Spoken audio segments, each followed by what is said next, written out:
next dive is not a shipwreck. What you did this morning is quite obvious to see, and it's a big, big ship, okay?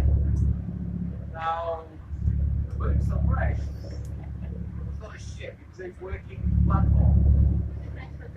Does anyone know what a dredging machine is? Basically, this was a big underwater digging machine, alright?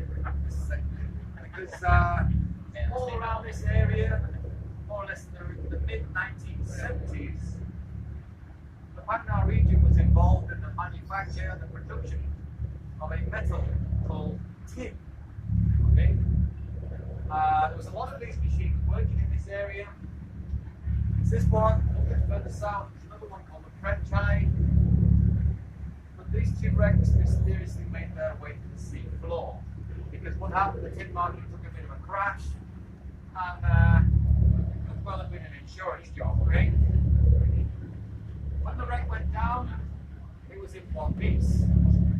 It had a tsunami in 2004, which rolled it around a few times and broke it up into more or less 4 sections. So what we'll see is this area here is what is left of the actual base of the machine, okay? This area here is what's left of the machinery that was on the platform. It's like for filtration and separation. So they can take away what they need and throw back in the sea what they don't need. It's quite interesting to see in this area where we are right now, a little bit further astern, you're in the wheelhouse looking at the fish finder. There's areas behind us all around here where there's lots of big holes in the seabed. You can see it's flat, 19, 20 meters, and you can see it drop down, back up again. It's one of like big holes that the birds dug in the seabed. The whole thing at the moment is sat on a flat sandy bottom at 19 meters. This area here is what's left of the digging machinery, okay? The route you're going to follow, when you get there, guys, you're going to jump in the water, you're going to see several mooring lines on the surface. These aren't here anymore. It's an old map, alright? There's one here on the northwest corner, one a bit further down over this area, and there's another one over here on the base of the platform. When you jump in the water, you can swim to any one of these buoys, swim to one that's nearest, at least follow the line down, okay? Use the line as a visual reference or a contact reference as well. So the route you'll follow when you get down there, it's pretty basic. You might do a simple rectangle, some sort of square, or maybe some sort of weird figure 8. In the dive time we've got, there's plenty of time to see all of the wreck. And there's a lot to see. On this dive, porcupine fish. Do you like those? See the little grin? They're all over the place. You have to move them out of the way, okay? Porcupine fish. A lot of baby juvenile barracudas on this dive as well. Lots of snappers. Some areas around here, as you're diving along, you feel like it's getting darker. You look above you, and there's just thousands of snappers in there, okay? Thousands of snappers mixed in with porcupine fish, with barracudas, all over the place. Keep your eyes open for scorpion fish. There's a lot of them. Some of this big, some of this big, and their camouflage is very good. They blend in with the wreck really well, so be careful if you're going to touch the wreck. What I recommend, what I suggest you do, if you feel like you're going to touch it, maybe wave your hand over the area before you put your hand down. The best thing to do is just not touch it at all, okay? It could be quite easy. Lionfish, there's a lot of those guys around. This wreck is very good for moray eels. Great giant morays, honeycomb morays, white-eyed morays, all over the place. One little white-eyed morays the size of your finger, you might see 3 or 4 of these little guys sticking out of one hole.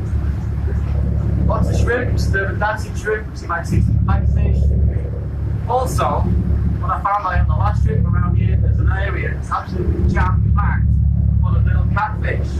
They're really cute, they're really good to see, okay? Hundreds of all jumping there in one spot. Lots of catfish, look out for that. You can see some batfish, some African pompanos swimming around. Also, guys, check out in the sand, called stingrays. You have the ones with the blue spots on, you might see a few of those guys. And also, look in the sand, you'll see a lot of little gobies living together with the shrimps. Shrimps digging the hole, gobies on the lookout. Approach them slowly, watch them, okay? Because if you go in too fast, they get scared and hide. If you see a cone in the sand with a hole in it, you might see speary mantis shrimps and stuff like that. Alright? Somewhere around here there is a frogfish, or two of them.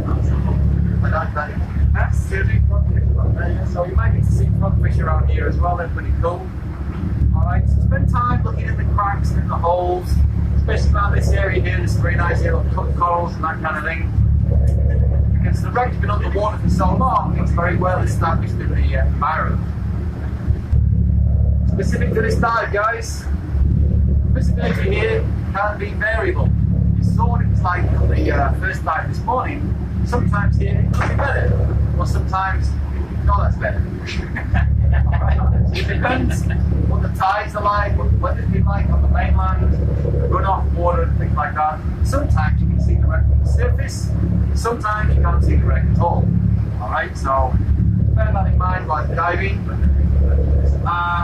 There are a few areas like here, over here, there's areas that look inviting. You might think, oh, I want to go inside there. Do not go inside, okay? It's old, it's unstable, rusty, fishing lines, cables, ropes, ice, all that kind of stuff. So don't go inside it. It's not prepared for divers. The limits to the dive, pretty straightforward. It's 19 meters flat sand all the way around the dive site. The shallowest part's around here on the top of the roof here, about 14 meters. Time limit, I've stuck on there 60 minutes, but if you want to dive any less, it's entirely to you guys. 60 minutes is more than enough to see the whole wreck, okay? So after you've seen it all, you might think, let's go.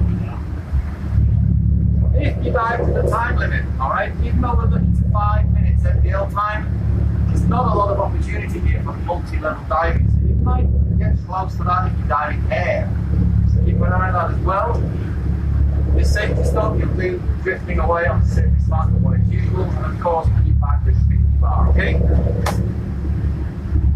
Don't forget, after this dive, this is going to be the last dive, make the decision, pack away your equipment. We're going to have more or less 1.5 hours before we get back to the port. So we've got plenty of time to pack, wash gear, dry your gear on the roof, things like that.